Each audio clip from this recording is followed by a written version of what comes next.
أعوذ بالله من الشيطان الرجيم بسم الله الرحمن الرحيم الحمد لله رب العالمين والصلاة والسلام على أشرف خلق الله محمد وآله الطيبين الطاهرين.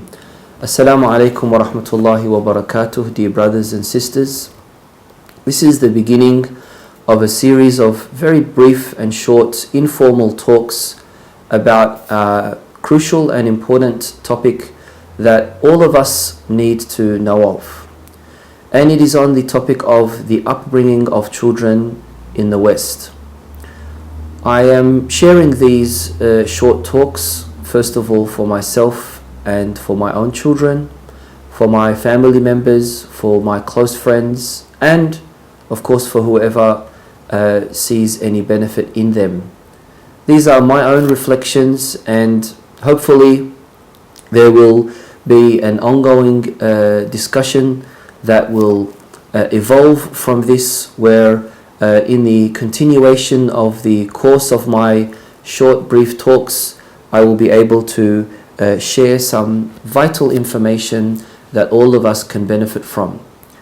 As Muslims, there are many challenges for us living in the West, and the first and foremost that every single parent thinks of is how they are able to create a positive Islamic environment for their children.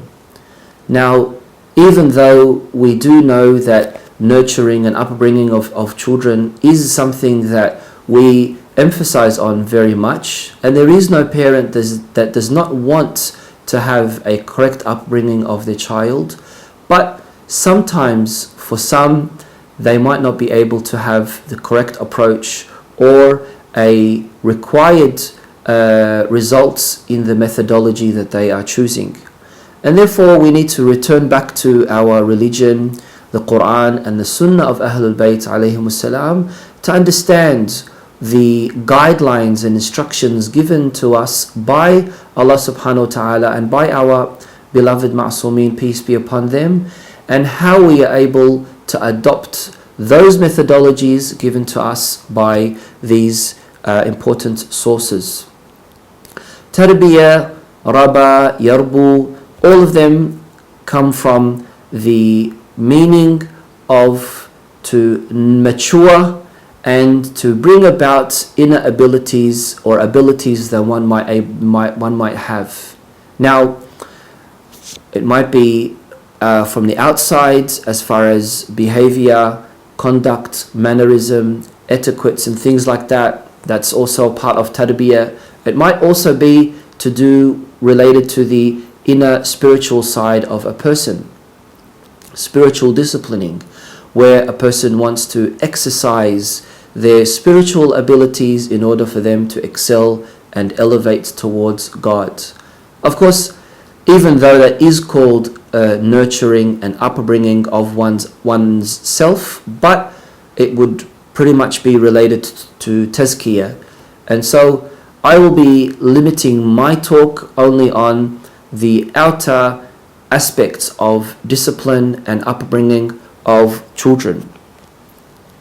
When we do speak about these terms, and if we were to use the word tarbiyah, or we were to use the word rushd or maturing or anything along those lines, then it all comes down to how one is able to facilitate for their child a good, adequate upbringing.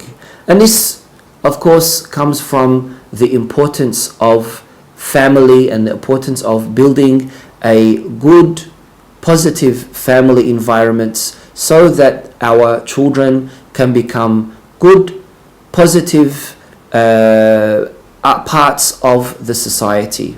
Inshallah, we will be able to learn from these simple instructions that are given to us by our beloved Imams and implement them in our practical lives, especially as Muslims living here in the West. Walhamdulillahi Rabbil Alameen.